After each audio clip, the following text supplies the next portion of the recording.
First time ನಮ್ಮ ಅಶ್ವಥ್ ನಾರಾಯಣ ಅವರು, ಸುರೇಶ್ ಕುಮಾರ್ ಅವರು, ನಮ್ಮೆಲ್ಲ ಬೆಂಗಳೂರು ಮೇಲೆ ಕೊಟ್ರಿ. ಫಸ್ಟ್ ಟೈಮ್ ಈ ತರ ಅವಕಾಶ ನಮ್ಗೆ ಸಿಕ್ಕಿದೆ.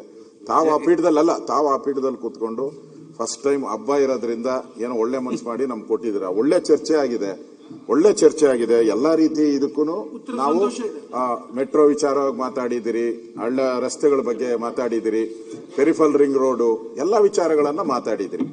ಅವರು ಏನೋ ಒಳ್ಳೆ ಮೂಡಲ್ಲಿದ್ರು. ಬೆಳಗ್ಗೆಯಿಂದ ಅವರು ಎಲ್ಲ ಪದಗಳು ಹೇಳಿ, ಸಂಸ್ಕೃತ ಏನೇನಿದೆಯೋ ಎಲ್ಲ ಪದಗಳು ಹೇಳಿ ಒಂದು ಒಳ್ಳೆ ಪೀಠಿಗೆ ಹಾಕೊಂಡ್ರು. ನಾನು ಪಾಸಿಟಿವ್ ಆಗಿದ್ದೀನಿ, ನಾನು ಪಾಸಿಟಿವ್ ಆಗಿ ಮಾಡ್ತೀನಿ ಅಂತ ಎಲ್ಲ ವಿಚಾರಗಳು ಹೇಳಿದ್ದಾರೆ.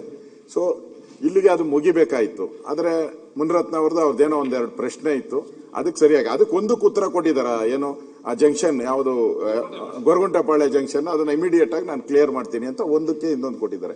ಇನ್ನೊಂದು ಅವ್ರದ್ದು ಯಾವ್ದೋ ಸ್ಕೂಲ್ದು ಒಂದಿತ್ತು, ಮೆಟ್ರೋ ಪಕ್ಕದಲ್ಲಿ ಸ್ಕೂಲ್ ಇದೆ. ಆ ಸ್ಕೂಲ್ಗೆ ಮೊನ್ನೆ ಇವರು ಯಾರು ನಮ್ಮ ಮುಜರಾಯಿ ಇಲಾಖೆಯವರು ಆ ಸ್ಕೂಲ್ ಜಮೀನ, ಅದು ಸರ್ಕಾರಿ ದೇವಸ್ಥಾನ ಜಮೀನ ಯಾವ್ದೋ ಸ್ಕೂಲ್ಗೆ ಗ್ರಾಂಟ್ ಮಾಡ್ಬಿಟ್ಟಿದ್ದಾರೆ. ಅದು ಮಾಡಬಾರ್ದು, ಅದು ಮೆಟ್ರೋಗೆ ಕೊಡಿ ಅಂತ ಅವ್ರದ್ದು ಒಂದು ಕಂಪ್ಲೇಂಟ್ ಇತ್ತು. ಅದು ಬಿಟ್ರೆ ಬೇರೆ ಏನು ನಮಗೆ ಇಲ್ಲ. ಉತ್ತರ ಕೊಟ್ಟಿದ್ದಾರೆ. ಪಾಸಿಟಿವ್ ಆಗಿ ಎಲ್ಲ ಚರ್ಚೆ ಆಗಿದೆ. ಸುರೇಶ್ ಕುಮಾರ್ ಅವರು, ನಾವೆಲ್ಲರೂ ಕೂಡ ಪಾಸಿಟಿವ್ ಆಗಿ ಚರ್ಚೆ ಆಗಿದೆ.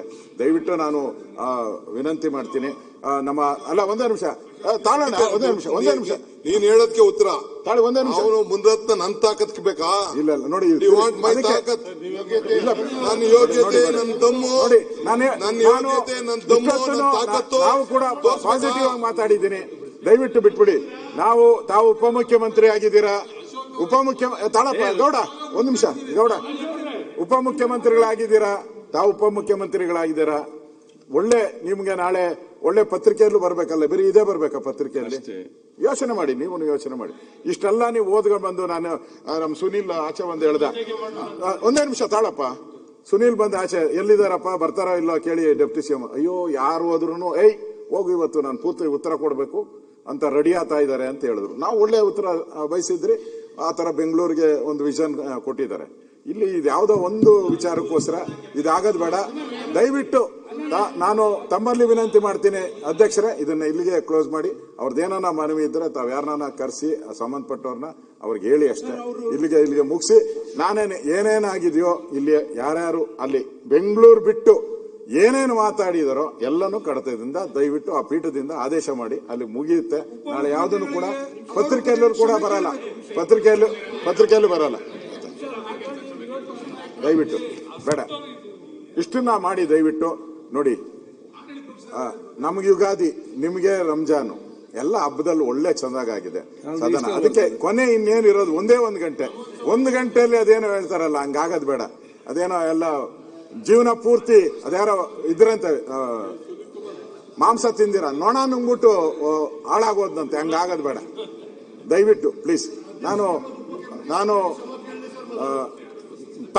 ತಮ್ಮ ಪೀಠಕ್ಕೆ ಗೌರವ ಕೊಟ್ಟು ನಾನು ನಿಮ್ಮಲ್ಲಿ ವಿನಂತಿ ಮಾಡ್ತಾ ಇದ್ದೀನಿ, ಇದನ್ನ ದಯವಿಟ್ಟು ಇಲ್ಲಿಗೆ ಮುಗಿಸಿ ಅಂತ ಹೇಳಿ. ನಾವು ವಿರೋಧ ಪಕ್ಷದ ನಾಯಕರು ಮಾತಾಡ್ತಿದ್ದಾರೆ. ಇಲ್ಲ ಅಧ್ಯಕ್ಷರೇ, ಮಾತನಾಡೋದೆಲ್ಲ ಮಾತನಾಡ್ಬಿಟ್ಟು ಬ್ರೇಕಿಂಗ್ ನ್ಯೂಸ್ ಹೋಗ್ಬಿಟ್ಟು ಏನ್ ಕ್ಷಮೆ ಇಲ್ಲ ಏನಿಲ್ಲ, ಕಡತದಿಂದ ತೆಗಿ ಅಂತ. ಏನಿದು? ಇದು ಪ್ರವೃತ್ತಿ ಇದು ನಿರಂತರವಾಗಿ ನಡೀತಾ ಇದೆ ಇತ್ತೀಚೆಗಂತೂ. ಬಾಯಿಗೆ ಬಂದಾಗ ಮಾತಾಡ್ತೀವಿ, ಅದಾದ್ಮೇಲೆ ಕಡತದಲ್ಲಿ ಹೋಗೋದ್ ಬೇಡ ಅಂತ. ಮರ್ಯಾದೆ ಅಂತೂ 4 ಕಾಸು ಉಳ್ದಿಲ್ಲ ಎಲ್ಲೂ. ಇದಾಗ್ಲೇ ಪ್ರೆಸ್ಸಿಗೆ ಹೋಗ್ತದೆ, ನಾಳೆ ಪ್ರೆಸ್ಸಿಗೂ ಬರುತ್ತೆ, ನಾಳೆ ಇದೇ ಚರ್ಚೆ ಆಗುತ್ತೆ.